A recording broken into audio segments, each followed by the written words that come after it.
आणि यानंतर एक मोठी बातमी हाती येते। तानाजी सावंतांच्या मुलाचं अपहरण झाल्याची तक्रार दाखल करण्यात आली। पुणे विमानतळावर तानाजी सावंतांचा मुलगा हा बेपत्ता झालेला आहे।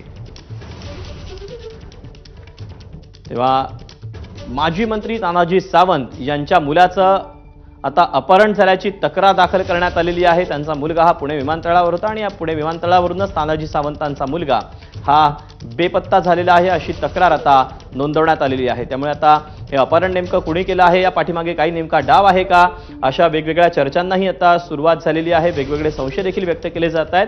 त्यामुळे आता माजी मंत्र्याचाच मुलगा जर गायब होत असेल तर स्वाभाविकच राज्यातल्या कायदा सुव्यवस्थेवर देखील आता प्रश्नचिन्ह उपस्थित केलं जाऊ शकतं।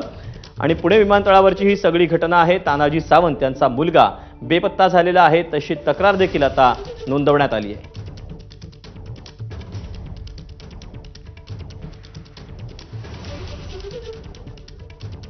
अपडेट जाणून घ्यात मिकी घई आपल्यासोबत आहे। मिकी, काय सगळं प्रकरण?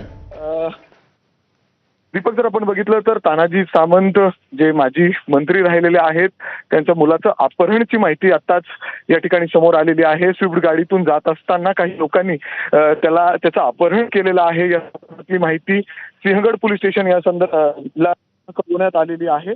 शोध घेतलं जाते। जर आता आपण बघितलं तर नरे या परिसरातून अर्थात सिंहगड पोलीस स्टेशनच्या हद्दीतून काही वेळापूर्वीच त्याचं अपहरण झालेल्याची समोर